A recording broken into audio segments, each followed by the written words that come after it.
What's up, my friends? John Baruti here. For this week, we're talking about the biggest mistakes I made as an entrepreneur. Make sure you stay to the end, because I got a bonus. Here we go.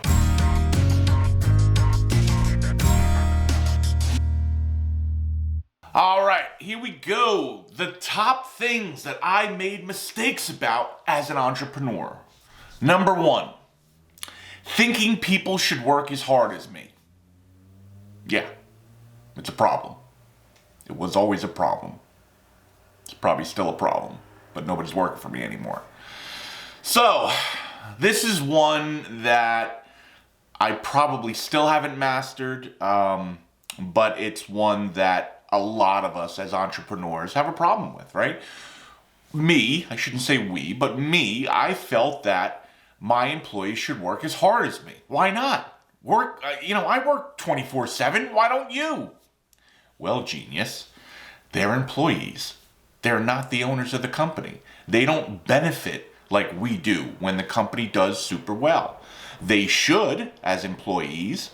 And that's also something that I learned that, I fixed over the years. When I did better, I made sure my employees did better. When I didn't do better, the employees didn't do better. But the thing is that expecting your employees to work as hard as you do is not a great recipe, right, for success. Because as they don't work harder and you push them, I pushed them harder, they worked less hard. And that gave me more aggravation, which made me push them harder, which made them fight back more. Not a good spiral. So I think I did learn this as I got older. It's our responsibility as employers to make the job, I don't want to make it sound like all rainbows and unicorns. Oh, make it as happy as possible for them to show up. But to be honest, you as an employer, you want your employees to want to come to work. You want them to feel that they want to work as hard as possible, not that they have to work as hard as possible. And that's a fine line. It's as the entrepreneur, owner, business person, you have constant pressures on you to do better, to make the company better. And someone like me always wanted to build it bigger and better, and that probably wasn't the smartest thing all the time. But you're putting that pressure on your employees, and when they have that pressure, they don't work to their optimal potential. And it's your job, it was my job, to make sure that they had a place that they wanted to come to. And I didn't realize that till way later in my career. I'm like, why aren't you just working harder? Don't you want to work like me, like a mental patient? No, John. No, we don't. And coming to that realization, I think, helped me help them. So when I didn't put that kind of pressure on them, I put more pressure on me to make the job better, to make them want to come in and work harder, not as hard as me, but harder. It was a much better place to work, be it any of the things that I did, either at the bakery or the ice cream store. When you made the atmosphere great, and made employees want to come to work, they just did a better job. So, they're not going to work as hard as you, John. Okay? So don't think that, and don't be resentful when they do. That was a big one for me. Okay? So, moving on to number 2. Knowing my numbers. John, I don't understand. I thought you were the finance guy, the one that tells us to invest and save. Yes, Sally. Yes, Sally, I am. I am that guy. That being said, I don't really like the minutia of constantly paying attention to my ratios and my numbers and my bottom line. And that is a horrible, horrible way to operate a business. Just putting it out there. You need to do that. And listen, I knew my food costs. I knew my employee costs, my ratios. I knew my break evens, but I didn't know them enough, and I didn't do them enough. And to be honest, until later on in my career, I didn't bring the employees in on it. You know, the old school Italian was don't tell people what your numbers are and keep everything close to the vest and, don't tell anybody what you're making. Well, genius, old school Italian genius, yeah, that doesn't motivate anybody, right? When you're constantly not sharing numbers and not explaining to people, listen, we're at A and we want to go to Z. Well, how are you going to take them from A to Z if you don't let them in on what the numbers are? And they're genius. When the company is doing better, because you're showing them, listen, we're at A, we're getting a Z. Well, guys, we're at W, we're doing pretty good. Yeah. Well, if you don't let them in on that profit, they're going to resent you and probably not do great things. So as I got older, I realized give your employees and the people that surround you a reason to want to work harder, being, guys, listen, our food cost is 32%. We needed to get down to 20%, right? In order to do that, we have to do X, Y, and Z. When we do X, Y, and Z, you will make more money because I am making more money. And also sales. Listen, we need our top number to be this year 3.5 million. We're at 3.3 million. In order to get to 3.5 million, we have to do X, Y, and Z. And when we do that, again, you will make more money. Also, here's another thing that I learned and was not great at. I was always a top line guy and not a great bottom line guy, which is not good. You could do 10 million, but if you're not making any money, it's not good. So when you do give your employees a top line number, you have to balance that with telling them, listen, our expenses have to be X and our top line has to be Y, and then you will get a raise, a commission, a bonus, whatever that was, right? And I did learn that later on in my career, and I noticed when I started sharing the numbers with the employees, they understood more. They understood why I was so mental. They're like, well, we're so close, but we didn't get there, and because Daryl didn't deliver the bread to the right spot, we lost that customer, and now we're down further, and now we have to pick up so many more customers. So all of a sudden, it brought them into the fold and saying, oh, well, it's not just showing up, answering phone calls, taking bread orders, and delivering them. It's making sure the customer's happy, making sure the bread gets delivered right, making sure the bread is made right, making sure it tastes consistent every day. All of those things matter because it matters in our numbers. And so that I wish I would have learned earlier, and I wish I would have been more proactive earlier. Would have made me much, much more successful. And listen, it would have made the people around me more successful. Would have made the employees more successful earlier, and we all would have been happier. So that's one that, knowing my numbers. And, if you listen to Mr. Wonderful on Shark Tank, he beats that inside you. You got to know your numbers. Also, Marcus Lemonis, another person I look way up to on, what's he on? The Prophet. Again, he'll, and again, watching these shows really helped because when people go in front of them and get embarrassed because they don't know their numbers as entrepreneurs that are in business for years, you kind of start looking and saying, you know what? I don't know my numbers. And you start looking into it. And I did that a little too late. But he did do it. But that was definitely a mistake that I made. Okay? Number 3. Starting a business you're not passionate about. Okay. All right. This was a tough and an expensive lesson for me. Some of you know my story, that my dad passed away very young at 49, and we had to lease our restaurant, my mom and dad's restaurant, out to restaurateurs, a couple of guys that were restaurateurs locally, and I was over building my bread business, my distribution business, and they leased out our restaurant. So a couple years went by and their partnership broke up, and I had the opportunity to go back into my dad's old restaurant.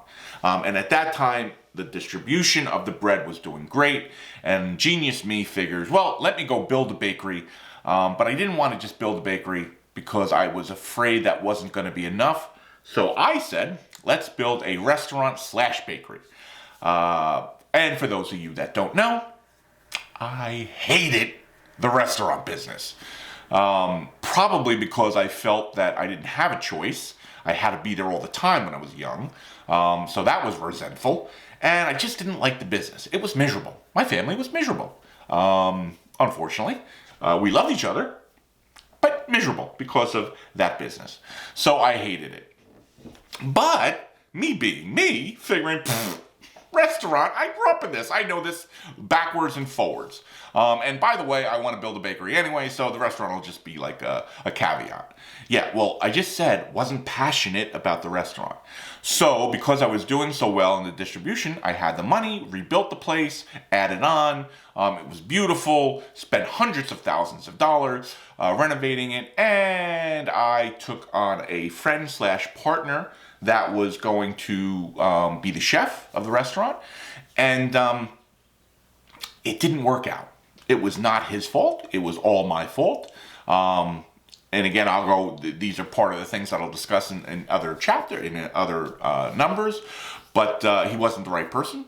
And I wasn't passionate about the restaurant. So I basically said, guys, I'm going to be over here figuring out the bakery, because I have no idea how to bake bread, and I got to figure that out. And you be over here, don't bother me, you be over here building the restaurant. Just don't cost me money. Sure, no problem. Well, yeah, not smart, not good. And why I'm pissed off at myself is I was in the business for years, the restaurant business. And I, at that time, was servicing hundreds of restaurants that had all different kind of partnerships and all different kind of situations. And I knew, because I experienced it firsthand, if you weren't passionate about that business, yeah, it's going to go under fast. And yeah, that's kind of what happened. So we opened to a bunch of fanfare, and I'm over here, again, building a bakery. And, I really didn't pay attention until it was too late, or, massage the business on the restaurant side. And ultimately, it failed. And there's only one person to blame, and that's me, because I should have been, well, first of all, I shouldn't have done it, because I still am not passionate about the restaurant business. It's exciting. Everybody thinks they want to be a restaurateur, but I knew the hardships, the time, the absolute wherewithal that it takes to run a restaurant. I knew, and I didn't want to go through that, because I was over here trying to build a business that I had no idea on how to build a bakery. I couldn't do both, and it was my fault. So it wasn't passionate about it. And I just figured, listen, I was in the business for so long, I could basically, with my eyes closed, help these guys run this business. And that wasn't the case, obviously. In the restaurant business, you have to live and breathe that business. And even when you live and breathe that business, 9 times out of 10, it's still gonna fail. So no matter how much money I was throwing at it, me not really caring, to be honest, about the business. Even, to the day it closed, to the day I put the keys in the door, I basically had said, guys, if you can't run it, I'm gonna close the door. And it was the smartest thing I ever did, shutting the restaurant down, because then I could expand the bakery and really work on what I was passionate about. But not realizing how fast and bad it would go without me being passionate about that business was a learning process, and something hopefully I will learn from and I will never do again. All right, so be passionate about the things that you're going to do. Don't just do it for money. Don't just do it because it's something that because you won't be great at it. You just won't be, and you'll be miserable. Don't be miserable, okay? Number 4. Partners have to have skin in the game to actually be invested. So, as I had just said, I opened a restaurant with a chef / partner. That chef / partner had no skin in the game. I basically told him I will be the money guy and you run the restaurant and we'll be happy. And that wasn't the case. And again, I don't blame him, I blame myself because, again, knowing the business, knowing how many restaurants fail with this model, your partner needs to be invested. They need to have skin in the game because otherwise they just don't, it's not theirs. They really truly don't feel it's theirs, and they don't do things that are in the best interest of the business, right? So, and listen, it's human nature. You can't blame that person. But what I learned is, and people say, well, this guy really doesn't have any money and he's going to work really hard. No, they're not.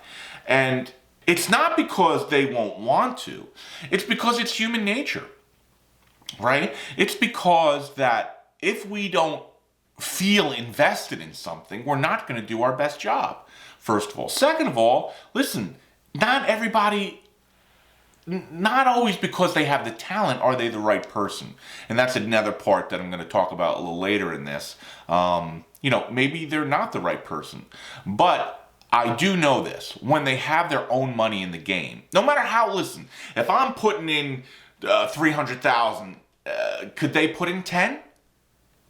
10, 15,000? That might be all the money they have. But let me explain something to you.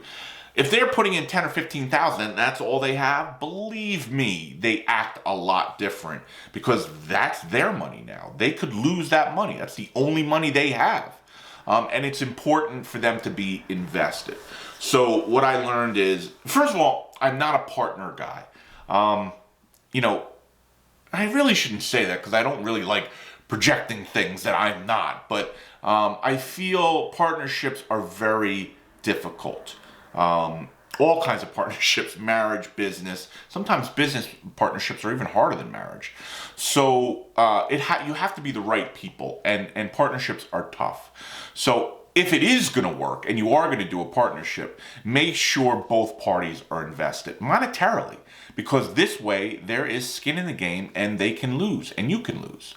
And again, another lesson I learned too late, and I lost hundreds of thousands of dollars. And again, the only person to blame on that is me, because I didn't, I didn't do my due diligence. I should have done many things differently, and I didn't. And I learned from them. And listen, this is how you become a better business person, entrepreneur, person in general, by making the mistakes and learning. So make sure that partner of yours is invested, okay, monetarily. It's important, all right? Number 5, not focusing on one thing. Yes. I have what's it called? Shiny object syndrome. Yeah. Most entrepreneurs do. It's not good. We all, and I don't want to be all-inclusive here. Me, I want to do a lot of things at once. And when you want to do a lot of things at once, you are not good at any of those things. So, as an entrepreneur, if you want to be really super successful, you will laser focus on that one thing that you are doing and doing it well. I had multiple businesses because I could not focus on one. And I thought, that basically, oh, this is running well over here, I'll go do this. Oh, this is running good, I'll go do this. And the reality is, again, if you don't laser focus on one thing, you're not going to be great at anything. And listen, I did have successful businesses. The bakery was very successful. The ice cream store was very successful. But that being said, I don't believe they were as successful as they could have been.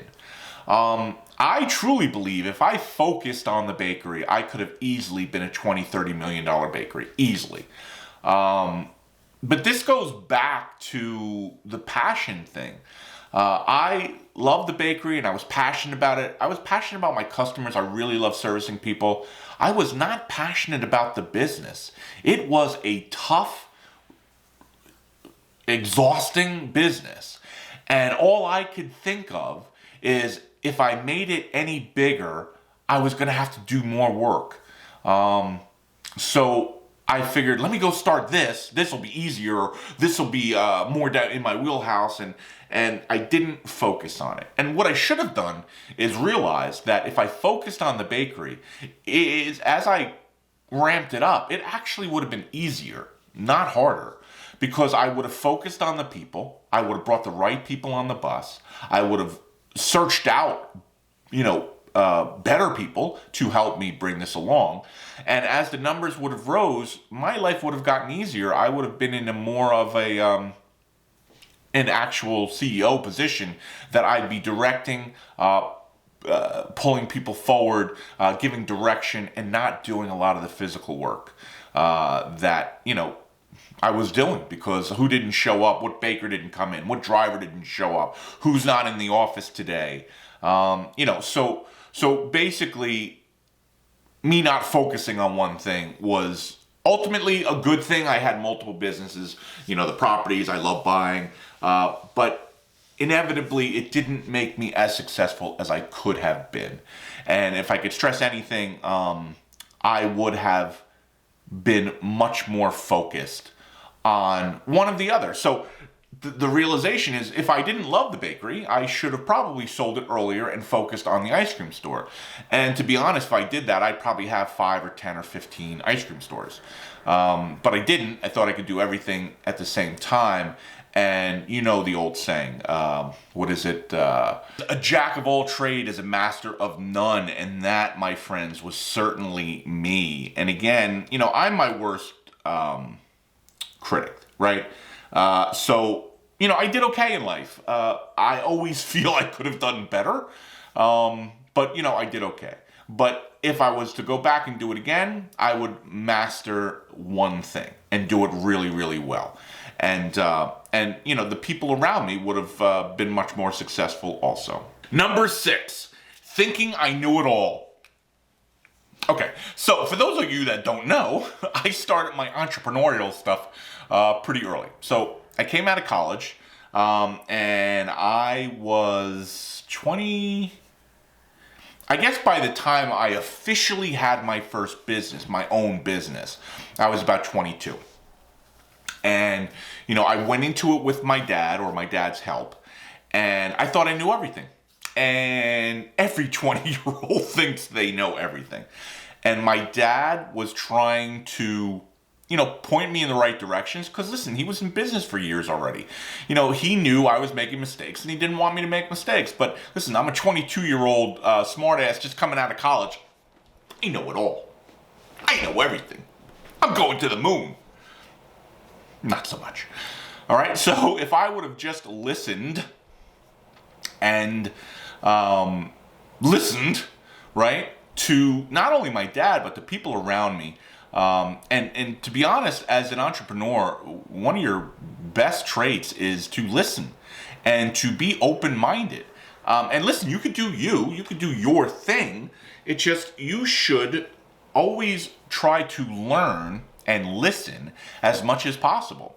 And as a 22-year-old kid, I didn't do that. I was a bull in a china shop. I was like, yeah, I'm going to go down here, I'm going to go to the moon, I'm going to sell 1,000 things, and not so good, right? So by the time I was ready to listen to my dad, he was gone. My dad passed away at 49. And, my mentor, the person that I wanted to listen to, but my bravado and my 21-year or 22-year-oldness didn't allow me to, basically put me in a huge deficit for years because, again, by the time I was ready to listen, he was gone. And not that my dad was my only mentor, but, listen, my dad was the person that I modeled everything after. He was the business guy. He bought property. He made a lot of smart decisions. So, of course, I was modeling myself after my dad. But subconsciously, I figured, I didn't want to be anything like him. And it didn't allow me to have the smarts to take a step back, listen to what a smarter person that's been through it has to say, and then listen. If you don't agree with it, that's fine, but take points of it that you understand are in your best interest and run with them. And having the ability to listen and learn is, it is one of the biggest things. Thinking you know it all is not a good trait. And listen, I was young. As I got older, first of all, I still love learning. That's why I do this. A lot of this YouTube thing is for me. It's selfish because I have to learn every day how to make this better. And in order to do that, I do it. I just physically do it. So a lot of it is the learning process. I love learning. So not only do I love learning, the best way to learn is to teach, right? The best way for you to understand things the most is to express them to other people and to teach other people what you've learned. So, I'm still doing it after, what am I going to be 53 this year. So it is a beautiful thing to do, to not know everything, to be vulnerable, to listen, and to learn constantly. And as a 22-year-old, that was tough to do. But it was a lesson that I learned, unfortunately, too late for my dad. But it was a lesson that I learned, and something that I still love to do today is to listen to my surroundings. Listen, I might not agree with you, and I'm still going to do me. But listening to other people's opinion and formulating my own opinion is a very important process for an entrepreneur. And it's something that I learned later on in life, and something I'm pretty happy that I did finally learn. All right. Number 7, not giving enough guidance to my key people. So, as I've said in the past, I was kind of known as a bull in a china shop, and I was constantly going 1,000 miles an hour. This was not a good model for giving the key people around me direction or guidance. And another thing that I learned is, in order to be better at business, you have to make the people around you better. First of all, you want to hire the right people, right? That is a super, super important thing, and something I'm going to discuss, next. But once you hire the right people, giving them guidance, slowing down, getting everybody on the bus is important. Getting them seated, everybody facing forward, everybody knowing what direction we're going in is as, if not more important. So getting the right people on the bus, getting everybody's attention to the front of the bus, and letting everybody know what direction we're going in is super important, right? And me not giving enough guidance because I'm going everywhere. I'm over here at the ice cream store. I'm trying to refine vegetable oil, run my trucks on. 9,000 things I'm doing. 9,000 things I'm doing. Doesn't give the key people around me direction to know where the bus is going. They kind of know we're all on the bus together, but nobody really knows we're going in this direction. We're getting to point A, B, C, D, all the way through Z. And that is something that I have to still work on. Because you get so excited about new things. This is exciting to me. This is a new business. It's a new thing. So the shiny new object. But you have to come down and realize, okay, even with this, who's the employee? Well, I'm the employee. So I have to tell myself, what direction are we going in, John? Where are we going? How are we getting there? Okay, I'm at 100 subscribers. How do we get to 1,000 subscribers? How do we monetize this and make us money? I'm the only employee. So even the fact that I'm the only person, I have to do that with myself to get myself on the bus in the right direction, going to the right points. And when I had 50, 60 employees in multiple companies, I didn't do that well. And I had meetings, and not that meetings solve everything, but they are definitely something you should have on a regular basis. And you need to constantly tell your people why, where, and how we're going. In addition to having a meeting that you are not doing all the talking, right? That you are saying, okay, guys, this quarter we did 3 point something million in business. Most of it was bread, some of it was pastries, blah, blah, blah. Let's discuss it. What do we think is going to get us to 3.5 this year? And then sit back and listen and take notes and listen to what everybody has to say. Now, that does not mean you're just sitting back and your employees are telling you what to do. It means you're listening to the people on the street, the people that are actually talking to the employees, the people that are doing this business every day, in the trucks, in the bakery, and listening to their concerns and how they think we should get there. Take all the information, put it into a nice little ball, and then, okay, guys, I've listened, and this is where I want us to go, right? Now, you might get some pushback. Well, I told you this is wrong. We're doing this and that. Okay, Sally, I understand what you're saying. I don't agree with what you're saying, and we're going to go this way. Now, if Sally gets on the bus and, sits down and goes in that direction, perfect. If she doesn't, you need to listen again. Maybe she's right. Maybe she has a good point. But if at the end of the day, you believe, because you are the person that's getting you from point A to point Z, that no, this is our direction, and Sally keeps fighting, then maybe Sally's not the right person to be on the bus, right? And that doesn't mean immediately fire her. Sit her back down, have a conversation. Sally, listen, I understand what you're saying, but I want to do X, Y, and Z in this way, and here's why. And if she goes, well, John, I just don't think, that's the right direction, say, listen, Sally, can you get on the bus with what I'm saying, where we're going? And if she goes, no, I just don't believe that's going to get us there. Okay, well, maybe, Sally, two things.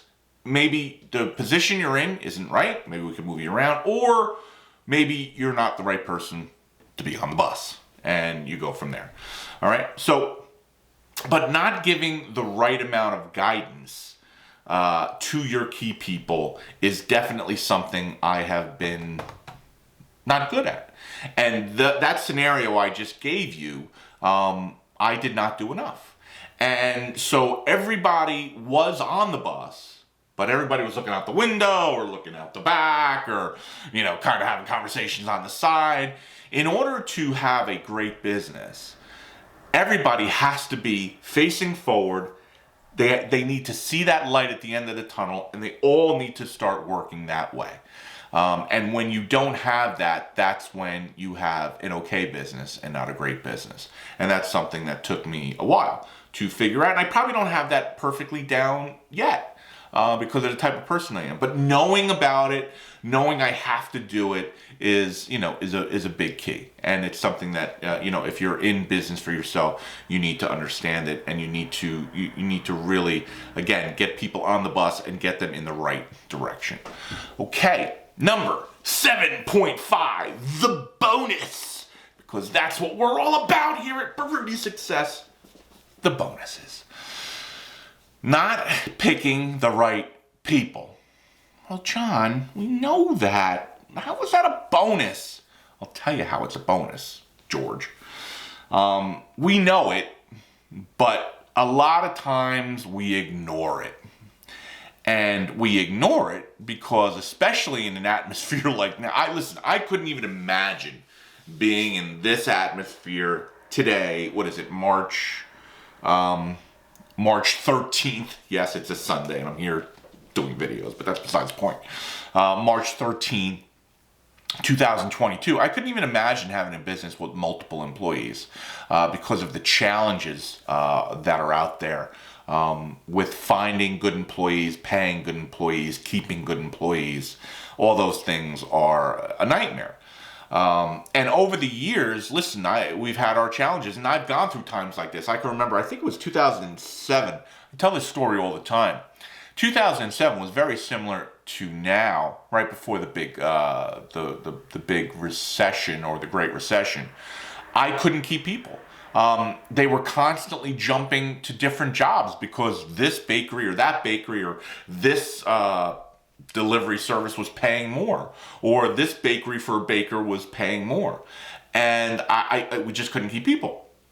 So you raise your salaries, you raise your per hour. You keep doing that, but you still have attrition, and you still have people going to different places. It's a difficult situation.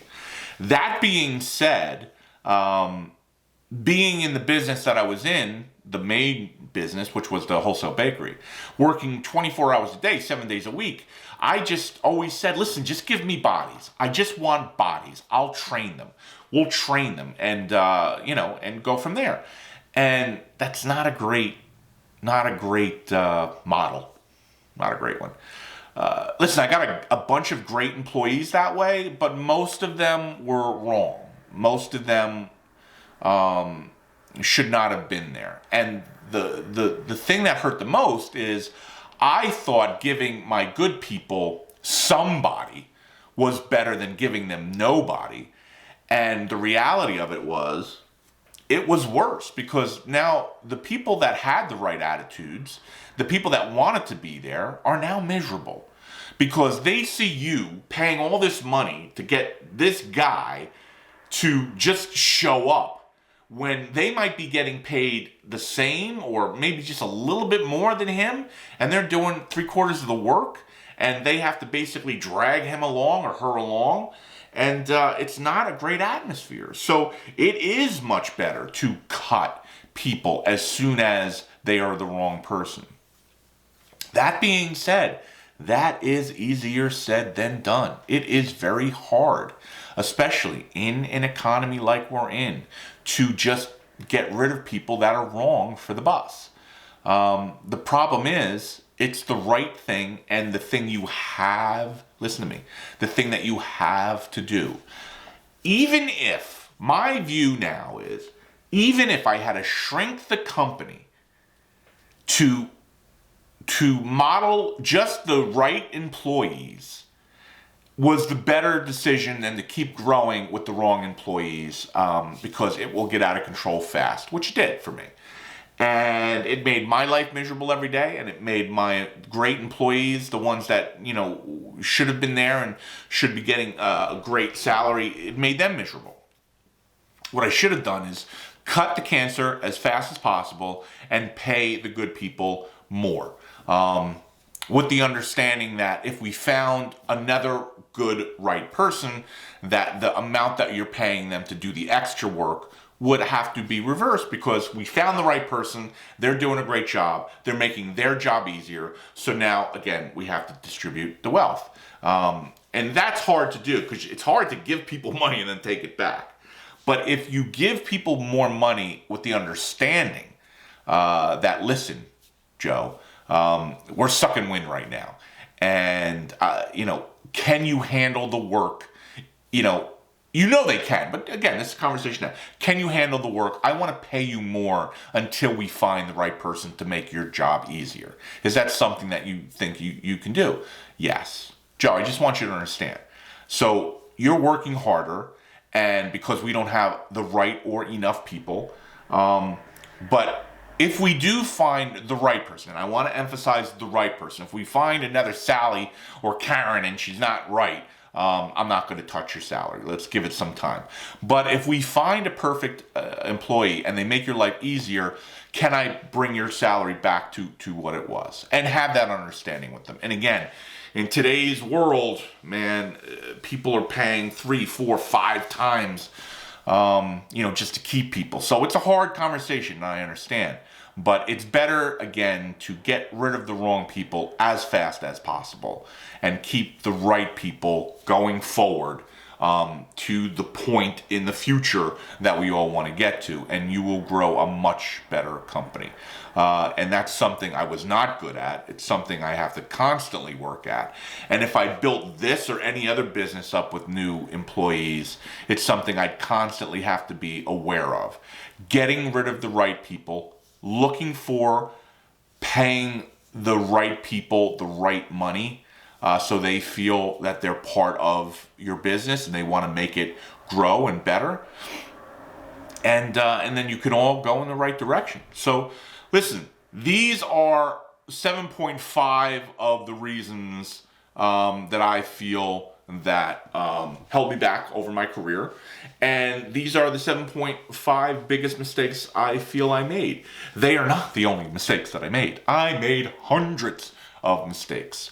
But listen, I don't want to keep you for 7 days on this video. But what I do hope is that you hit that bell and like this video and subscribe, because I'm trying to get to 1,000. And I hope this gave you value. And we will see you on the next one.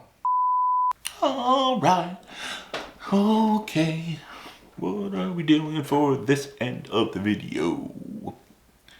You know, my ending of videos